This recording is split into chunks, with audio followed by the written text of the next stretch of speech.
പശ്ചിമേഷ്യയിൽ ഇറാൻ ഭരണകൂടത്തിനെതിരെയുള്ള യുദ്ധം കൊടുമ്പിരി കൊള്ളുമ്പോൾ ഇപ്പോൾ വീണ്ടും തീരുവ യുദ്ധം പുറത്തെടുത്ത് അമേരിക്കൻ പ്രസിഡന്റ് ഡൊണാൾഡ് ട്രംപ് രംഗത്ത്.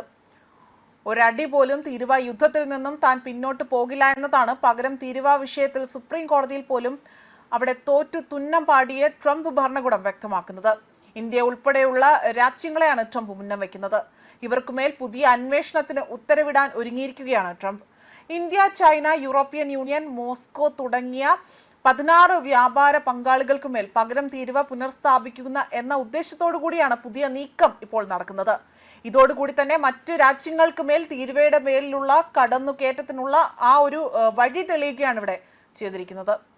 US ട്രേഡ് റെപ്രസെന്റേറ്റീവായ ജോമിസൺ ഗിർ ആണ് ഈ അന്വേഷണവുമായി ബന്ധപ്പെട്ട കാര്യങ്ങൾ തുറന്നടിച്ചുകൊണ്ട് വ്യക്തമാക്കി രംഗത്ത് വരുന്നത്.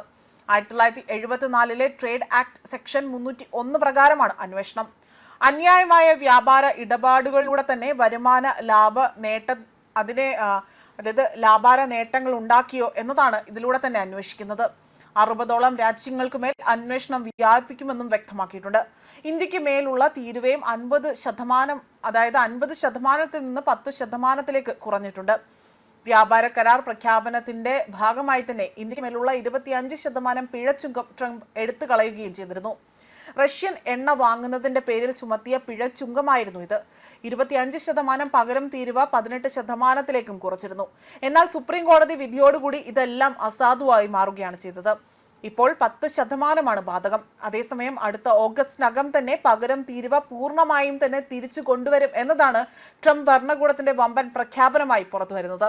ട്രംപിന്റെ വ്യാപാര നയങ്ങളിൽ മാറ്റമില്ല എന്നും ഏതെങ്കിലും രാജ്യം അന്യായമായ നേട്ടം ഉണ്ടാക്കാൻ അല്ലെങ്കിൽ അത്തരമൊരു രീതിയിൽ അത് കണ്ടെത്തിയാൽ സെക്ഷൻ 301 പ്രകാരം പകരം തീരുവ പുനഃസ്ഥാപിക്കുമെന്നത് തന്നെയാണ് ഇവിടെ ഗിർ സൂചിപ്പിക്കുന്നത്. അമേരിക്കയിലെ തൊഴിലാളികളുടെ സംരക്ഷണവും അമേരിക്കയുമായി മറ്റ് രാജ്യങ്ങൾ നീതിപൂർവമാണ് അല്ലെങ്കിൽ വ്യാപാര ഇടപാടുകൾ നടത്തിയത് എന്ന് ഉറപ്പാക്കാൻ ആ ഒരു ഉറപ്പ് നൽകാൻ വേണ്ടിയാണ് ഇത്തരത്തിലൊരു അന്വേഷണം ഇവിടെ ലക്ഷ്യമിടുന്നത്. ജപ്പാൻ, തായ്വാൻ, വിയറ്റ്നാം, ബംഗ്ലാദേശ്, ദക്ഷിണ Korea, Singapore, Switzerland, Norway, Indonesia, Malaysia, Cambodia, Thailand എന്നിവയുമാണ് അന്വേഷണം നേടുന്നത്. ട്രംപ് ഇന്ത്യക്ക് മേൽ ഉൾപ്പെടെ ചുമത്തിയ പകരം തീരുവ US സുപ്രീം കോടതി റദ്ദാക്കിയിരുന്നു. പകരം തീരുവ നിയമം അതായത് ഈ ഒരു നിയമവിരുദ്ധമാണ് എന്നും ട്രംപിൻ്റെതില്ലാത്തത് അധിക പ്രയോഗമാണ് എന്ന് ചൂണ്ടിക്കാട്ടിയാണ് ഇപ്പോൾ ഈ ഒരു വിധി പുറത്തു വന്നതും. ഇതുവരെ വാങ്ങിയ പകരം തീരുവയെല്ലാം തന്നെ റീഫണ്ട് ചെയ്യേണ്ട സ്ഥിതിയിലുമാണ് ഇപ്പോൾ ട്രംപ് ഭരണകൂടം എത്തി നിൽക്കുന്നത്. കോടതി വിധിക്ക് പിന്നാലെ തന്നെ ട്രംപ് എല്ലാ രാജ്യങ്ങൾക്കും മേൽ ട്രേഡ് ആക്ട് സെക്ഷൻ 122 പ്രകാരം 150 ദിവസത്തേക്ക് 10% പകരം തീരുവ പ്രഖ്യാപിച്ചിരുന്നു. പിന്നീടത് 15%ലേക്ക് ഉയർന്നു എന്നതാണ് പ്രഖ്യാപിച്ചതെങ്കിൽ പോലും നടപ്പാക്കിയില്ല. 10 തന്നെയാണ് ഇപ്പോഴും ബാധകമായിട്ടുള്ളത്.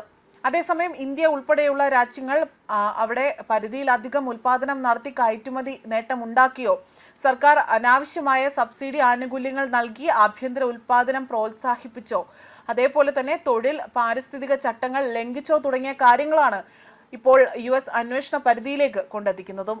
ന്യൂസ് ഡെസ്ക് കർമ്മ ന്യൂസ്.